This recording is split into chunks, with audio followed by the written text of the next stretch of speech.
여러분 안녕하십니까? C7의 매거진 굿데이 첫 소식입니다. 우리나라의 기독교 이단 비율은 8.2%, 이단에 몸담고 있는 사람들은 최대 59만 명에 이르는 걸로 조사됐습니다. 이건 국내 최초로 진행된 한국교회 이단 실태 조사에서 발표된 내용인데요. 한국교회 내 이단 실태를 객관적이고 종합적으로 파악한 결과란 평가입니다. C채널 취재팀의 보도입니다. 바이블 백신 센터와 목회 데이터 연구소가 지난 4일 서울 연동교회에서 한국교회 내 이단 실태 조사 결과를 발표했습니다. 이번 조사는 개신교인의 이단 인식, 이단 신자와 개신교인의 신앙 형태의 차이, 더 나아가 이단에 대한 목회자의 인식과 대처에 대한 실태를 객관적이고 종합적으로 파악했고, 그동안 한국교회 내 이단의 실체와 분포를 계량화했다는데 조사의 의미를 더했습니다. 조사 결과 가장 우려스러운 점은 그동안 지속적으로 제기됐던 이단에 속한 연령 분포가 여전히 젊은 층이 가장 높다는 겁니다. 일반 개신교인이랑 비교를 해보니까 20대가 19% 12%니까는 그 이단이 좀 많고요. 그다음 30대는 22대 13, 확실히 이단이 더 많습니다. 그다음에 40대도 27대 19 정도로 또 이단이 많고요. 그다음 50대부터는 일반 교인들이 더 많습니다. 또한 이단 신자와 일반 개신교인을 비교 분석해볼 때 가장 큰 차이를 보인 게 전도였는데, 지난 1년간 전도에서 교회에 출석시킨 비율이 이단 신자가 38.7%, 일반 개신교인이 13%로 이단 신자들이 전도 분야에 얼마나 적극적으로 임하고 있는지를 보여줬습니다. 이단 신자는 무엇보다 전도에 열심입니다. 일반 개신교회 신도에 비해서 전도에 있어서 3배나 차이가 나죠. 사실 이렇게 이제 전도를 열심히 하는 이유 중에 하나는 많은 이단 종파가 전도를 구원의 조건으로 삼기 때문에 그런 부분이 있습니다. 그 밖에 향후 한국교회가 적극적으로 준비하고 대처해야 할 내용으로 제시된 부분은 이단 논리를 반박할 수 있는 일반 교인이 절반도 안 된다는 것과 이단에 빠진 교인들에 대한 상담과 교육 등이 준비된 목회자도 부족한 현실이었습니다. 이단에 빠진 교인을 경험을 했지만 이제 목회자들 같은 경우는 많이 경험을 했는데 이들을 상담해서 효과가 그렇게 없었다는 겁니다. 그러면 목회자들이 상담할 수 있는 역량을 좀 갖춰야 되는데 이 갖추지를 못했다는 거죠. 게다가 이제 신학교 같은 경우에도 이것들을 좀 갖출 수 있는 좀 준비가 되어야 되는데 이런 것들이 충분하지 못하다라는 생각을 하게 되고요. 또한 과거에 이단에 속했다가 돌아온 이들은 불과 3%밖에 되지 않았던 것처럼 한국교회가 이들을 품는데 조금 더 우호적인 환경이 필요하며 실질적으로 적용할 수 있는 대안을 만들어야 한다는 의견도 제시됐습니다. 이어서 양영주 목사는 단순한 데이터가 아니라 교회의 전문가들이 함께 모여서 실질적으로 준비할 수 있는 액션 플랜이 필요하다고 덧붙였습니다. 이단에 대해서는 부정적인 인식이 있음에도 불구하고 이단의 포교는 여전히 효과를 거두고 있는 현실. 건강한 한국교회를 만들기 위한 구체적인 로드맵이 절실한 시점입니다. C채널 뉴스 황정익입니다. 대한예수교 장로회 통합부총회장 후보로 확정된 포항 동부교회 김영걸 목사와 대전 제1교회 윤택진 장로가 7일 한국교회 100주년 기념관에서 서울 수도권 지역 부총회장 후보 정견 발표를 가졌습니다. 목사 부총회장 단독 후보로 나선 김영걸 목사는 정견 발표에서 교회의 본질 회복과 선교 전략, 지역과 이념의 갈등 해결을 위해서 예수 그리스도의 화해 정신으로 극복하겠다고 밝혔습니다. 장로 부총회장 단독 후보 윤택진 장로는 총회장님을 잘 보필해서 작은 공동체를 세우는 일에 헌신하고 농어촌 교회를 살리는 일에 힘쓰겠다는 각오를 전했습니다. 한편 이번 부총회장 후보 정견 발표는 서울 수도권을 시작으로 8일 중부지역, 10일 서부지역, 11일 동부지역과 24일 제주지역에 걸쳐서 열릴 예정입니다. 사랑의 교회 오정현 목사와 대전 새로남교회 오정호 목사의 부친 부산 가야제일교회 원로 오상진 목사가 지난 3일 향년 89세로 하나님의 부름을 받았습니다. 고 오상진 목사의 발인 예배는 지난 7일 빈소인 서울 성모병원 장례식장에서 유가족, 사랑의 교회와 새로남교회 교우 등이 함께한 가운데 진행됐고, 고인의 유해는 경기도 양평에 소재한 사랑의 동산에 안치됐습니다. 고 오상진 목사는 1961년 가야제일교회를 개척해 44년간 봉사하고 2005년에 은퇴했고, 부산기독교협의회와 부산기독교시민운동협의회 대표회장, 영남 가나안농군학교 후원 이사장 등을 역임하면서 한평생 모범적인 목회자의 삶을 보냈습니다. 윤석열 대통령이 조화를 보내 유가족을 위로하는 등 한국교회 지도자들은 물론이고 각계각층의 지도자들이 고인의 빈소를 찾아 유가족들을 위로했습니다. 한편 발인 예배에 앞서 지난 4일에는 빈소인 서울 성모병원 장례식장에서 대한예수교장로회 합동총회 임원회 주관 유족 위로 예배와 한국교회 봉사단 주관 위로 예배, 사랑의 교회와 새로남 교회가 주관하는 고 오상진 목사 천국 환송 예배 등이 이어졌습니다. 한국교회 봉사단 위로 예배는 대표단장 김태영 목사의 사회와 전 기독교 대한선결교회 총회장 지영은 목사의 기도, 한국교회 봉사단 총재로 예장통합 증경총회장인 김삼환 목사의 말씀 선포, 한국교회 총연합 대표회장인 기독교 대한 하나님의 성의 대표 총회장 이영훈 목사의 축도 등으로 진행됐습니다. 세에덴교회가 해품달의 삶을 살라라는 주제로 지난 6일부터 9일까지 전교인 여름수련회를 진행합니다. 특별히 이번 여름수련회는 예년과 달리 외부 장소가 아닌 교회 본당에서 진행돼 약 5천여 명의 성도들이 집회에 참석했고, 첫날 저녁 집회 강단에선 소강성 목사는 마태복음 6장 9절에서 13절의 본문으로 말씀을 전했습니다. 다른 해를 품어야 비로소 빛을 낼 수 있다고 전한 소 목사는 이번 수련회를 통해 주기도문의 신비로운 능력과 축복의 비밀을 체험하게 될 거라고 전했습니다. 세에덴교회는 이번 수련회가 코로나19 엔데믹 이후 현장 예배 회복의 시작점이 될 것으로 기대하면서 최선을 다해 준비했다고 밝혔습니다.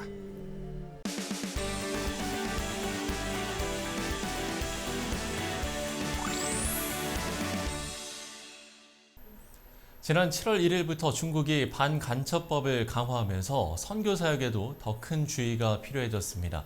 관련 내용 한동대학교 국제지역연구소장이신 마민호 교수 모시고 이야기 들어보도록 하겠습니다. 교수님 안녕하십니까? 안녕하십니까? 예. 자, 앞서 이야기를 드린 것처럼 중국이 반간첩법을 강화했는데 먼저 이 반간첩법 어떤 건지부터 설명을 해주시면 좋을 것 같아요. 반간첩법은 중국의 국가 이익을 저해하는 여러 가지의 그 스파이 활동을 규제하고 네. 처벌할 수 있는 법률인데요. 2014년도에 이미 제정돼서 시행해 오다가 이번에 3차 개정을 통해서 대폭 그 강화된 법률입니다.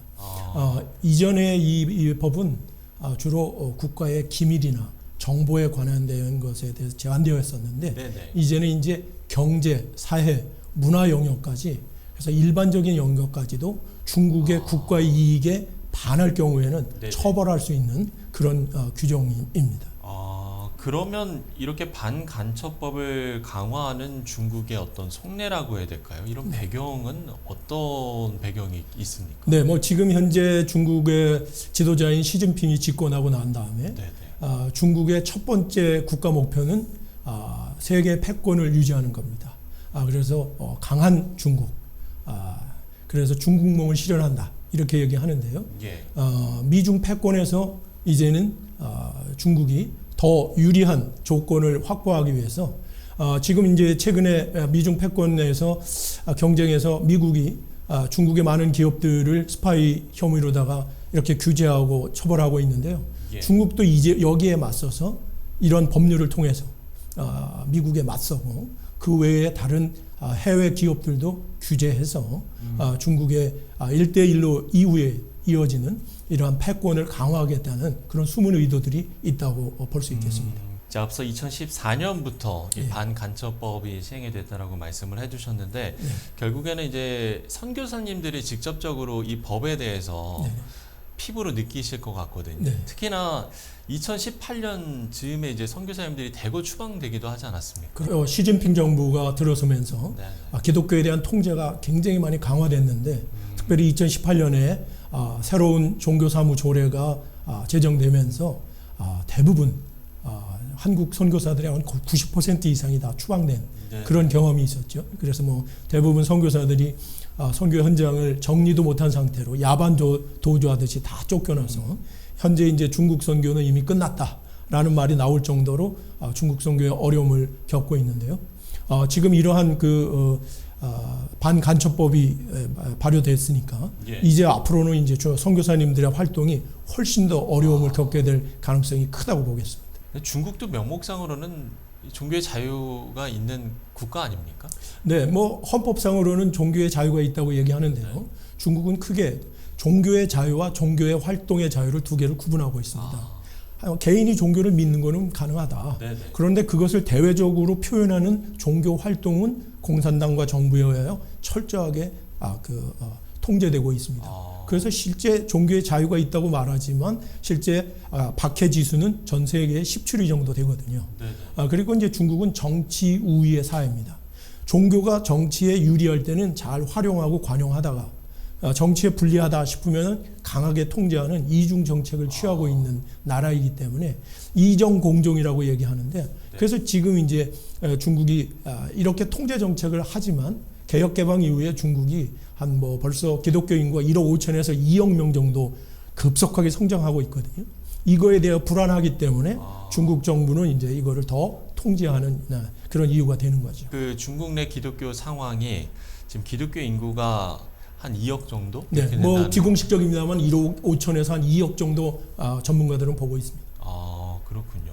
그러면 선교사들은 한 어느 정도 이렇게 선교사들이 들어가 있는지 그런 부분에 대한 관련 통계들도 좀 있습니다. 그 전체 통계는 그렇게 확보하기는 어렵고요. 네. 한국 선교사들에 대한 공식적인 그러한 통계들은 뭐 우리가 이제 2018년 이전까지만 해도 거의 5, 6천 명 정도의 선교사들이 들어가 있다고 했었는데 지금은 뭐 각 단체들의 통계를 보면 거의 90% 이상의 선교사들이 추방된 것으로 이렇게 이해하고 있습니다. 그러니까 종교의 자유는 있는데 종교 활동의 자유는 없다라고 하는 게 그렇습니다. 결국에는- 없다라는 것보다는 네. 정부가 허락한 만큼만, 그러니까 규제되고 있는 거죠. 통제되고 있는 거죠.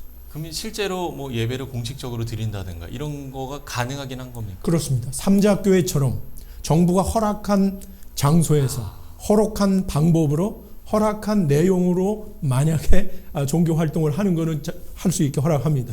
그러나 장소, 그다음에 내용, 그다음에 사람, 누가 하느냐, 이것들을 허가를 받게 돼 있고 그 허가를 득하지 못하면 그거는 규제를 활동할 받게 수 되는 것입니다. 네. 그러면 중국 선교가 왜 중요한가? 네. 이 부분에 대한 이야기를 안 할 수가 없을 것 같습니다. 그렇습니다. 중국 선교는 세계 선교에서 굉장히 중요한 역할을 하게 되는데요. 왜냐하면 저 인구도 많고, 그래서 중국 교회가 만약에 제대로 성장하게 되면 세계 선교에 중요한 역할을 할 수 있다라는 면에서 굉장히 중요성이 있는가 하면 또 이제 우리 입장에서 놓고 보면 북한 선교라는 관점에서도 중국 선교가 굉장히 중요한 교두보 역할을 할 수 있습니다.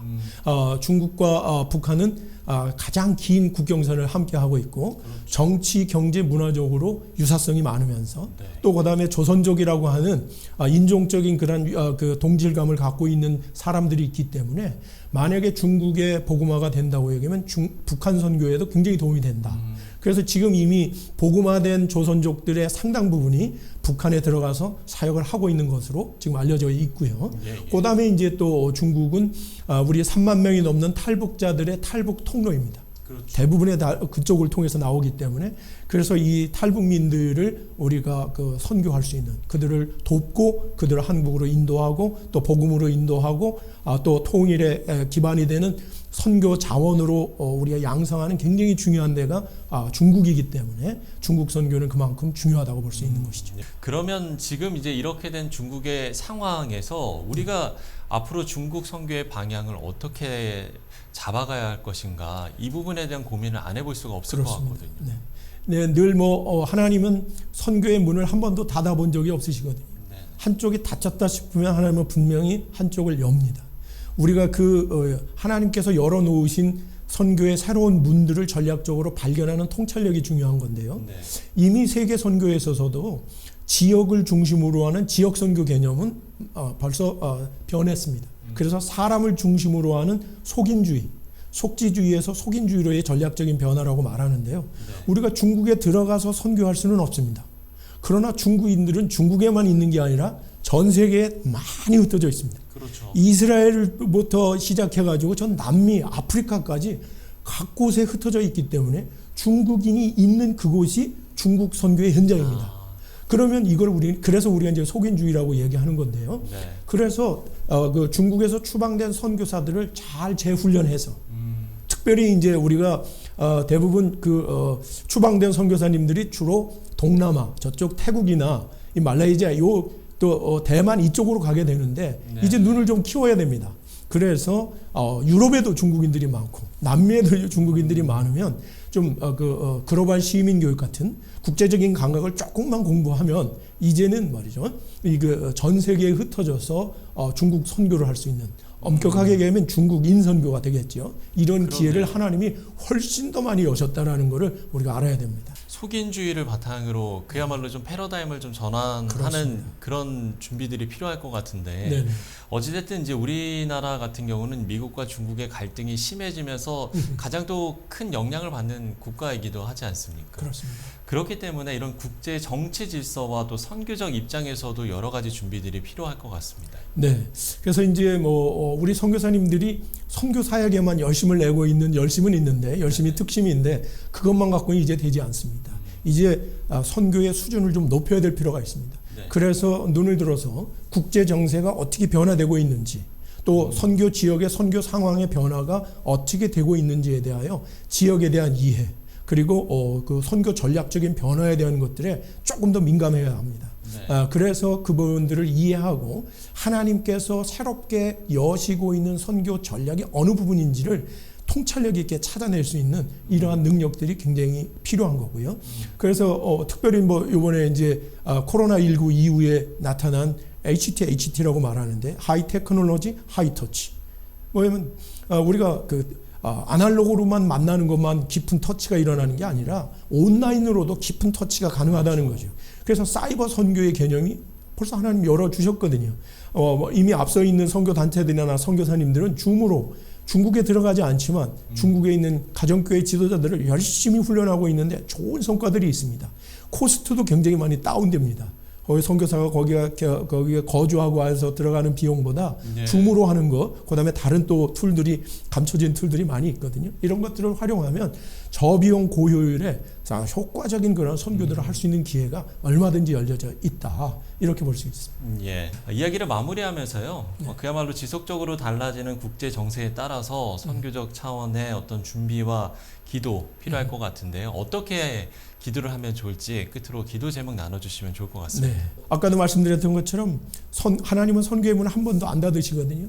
그래서 새로운 문이 열리는 거 이거를 잘 발견해야 됩니다. 그래서 첫 번째 중요한 것은 그 선교사님들이나 교회가 그리고 선교단체들이 선교지의 선교 상황의 변화를 아주 통찰력 있게 바라볼 수 있고 그것에 근거한 새로운 전략들을 찾아낼 수 있는 지혜와 계시의 영이 충만할 수 있도록 이렇게 기도해 주시기 바라고요. 네. 두 번째 중요한 거는 선교사들이 단순히 선교 사역에만 집중하느냐고 주변의 흐름을 놓치지 않을 수 있도록 그래서 이러한 선교 상황의 변화에 맞는 그러한 전략들을 찾아내는 걸 통해서 그래서 국제 정세에 대한 변화에 관심을 가져야 됩니다. 그리고 국내 정치, 현지의 국내 정치의 변화에 대해서도 깊이 있게 연구해야 합니다. 그래서 선교사님들의 아이덴티티가 단순히 선교 사역을 하는 사람으로 머물러서는 안 되고 지역의 전문가라는 그러한 아이덴티티까지도 가져야 합니다. 누구보다도 그 지역에 오래 있었던 분들인데 그 지역에 대하여 정말 깊이 있는 이해를 하는 그러한 선교사님들이 되실 수 있도록 그래서 다른 말로 이야기하면 한국 선교의 질적인 향상 선교사님들의 그러한 전문성이 강화될 수 있도록 기도해 주시는 것이 중요하다고 봅니다. 그야말로 선교사님들이 통찰력 있게 그 선교지의 상황을 바라보고 또 국제 정세의 변화 또 여기에 맞춘 전략까지 잘 짤 수 있도록 우리 역시도 기도로 힘을 보태야 될 것 같습니다. 자, 지금까지 한동대학교 국제지역연구소장 마민우 교수와 함께 이야기 나눠봤습니다. 교수님 오늘 말씀 고맙습니다. 감사합니다.